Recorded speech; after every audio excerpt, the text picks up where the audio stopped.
खुलुमबाय स्टुडियोआव उदांस्रि मुसाहारि 44 नं गरेसर विधानसभा बियाबाव बीजेपी दोलोखौ फेजेननो थाखाय थियारि सुरसालि बिथाङा आरएसि दोलोनिफ्राय 44 नं गरेसर विधानसभा बियाबाव बिजाथिलाय मोननायनि उनाव सुरस आलिया 100 निबो बारा मटर साइकेल रेलि लादों। नोंगौ आसाम विधानसभा बिसायख'थिया जानो थाखाय बारा गोबाव सम गैलिया। बे आसाम विधानसभा बिसायख'थियाव आरएसि दोलोनिफ्राय 44 नं गरेसर विधानसभा बियाबाव बीजेपी दोलोखौ फेजेननो थाखाय थियारि जादों होनना फोरमायदों सुरसालि बिथाङा। नोंगौ फैबाय थानाय आसाम विधानसभा बिसायख'थियाव गोदानै दाजानाय 44 नं गरेसर विधानसभा बियाबाव बेबाराव बीजेपी दोलोनि जायखिजाया बिजाथिखौ फेजेननो थाखाय जानजि खाफ्रादों। सुरसालिया फोरमायबावदों दि गरेसर विधानसभा बियाबाव कंग्रेस दोलोआ जेबो जायगा गैया आरो कंग्रेस दोलोआ नखरारि राजखान्थि हानजासो होनना फोरमायदों। प्रथमे मोर সাংবাদিক ভাইসকলক মই ধন্যবাদ জনাইছো। আমাৰ ৰাষ্ট্ৰীয় ওলামা কাউন্সিল দলৰ ফালৰ পৰা মই 44 গুৰেশ্বৰ বিধানসভা সমষ্টিৰ পৰা মই প্ৰাৰ্থিত্ব দেখাবিদাৰ আছিলো।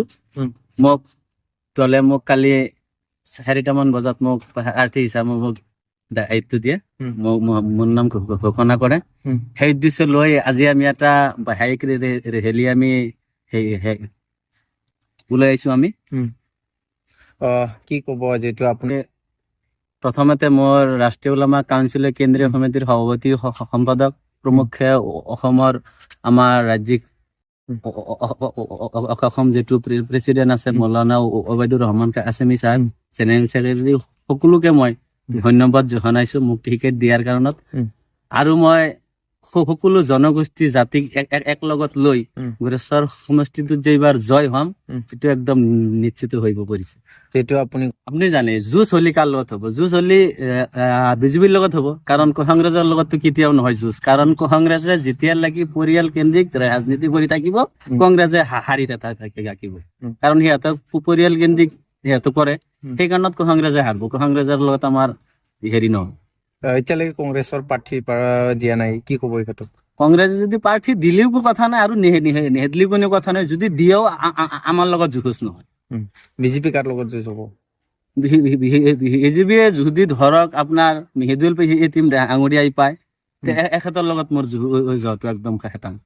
কিমান মান? আমাৰ মোটামুটি 122 লৈ 200 মানুহ লৈ মই আজি বাইক ৰেলী কৰি আছো। কৰ পৰা ক'ত লাগে? পবিত্ৰ ৰমজান মাহ, সময় কম, গধূলি হোৱাৰ লগে লগে আমাৰ ইফতাৰৰ টাইম হয় আজি আৰু বতৰটো বেয়া, তাৰ কাৰণত আমি মহৰীপাৰা 1 নং ৰৌমাৰীৰ পৰা আমি গেৰুৱাল লাগি আমি কৰিম বাইক ৰেলী। আহি থকাৰ সময়ত ভোট দিব? হয় ছাৰ, আমি যেহেতু আমি গুৰেশ্বৰ সমষ্টি আমি নতুনকে পাইছো, আগেতো আমাৰ গুৰেশ্বৰ সমষ্টি ৰঙিয়া সমষ্টিৰ অন্তৰ্গত আছিল, কিন্তু ৰঙিয়া সমষ্টিত বহুত MLA বিধায়ক গেল, কিন্তু আমাৰ গুৰেশ্বৰটো কোনো উন্নয়ন নহল। সকলো জনগোষ্ঠীক মই আহ্বান কৰিম সকলোৱে দলে বলে আহি মোক সহায় কৰক আৰু গুৰেশ্বৰ সমষ্টিটো উন্নয়ন কৰাৰ ক্ষেত্ৰত মই প্ৰথম কাম কৰিম।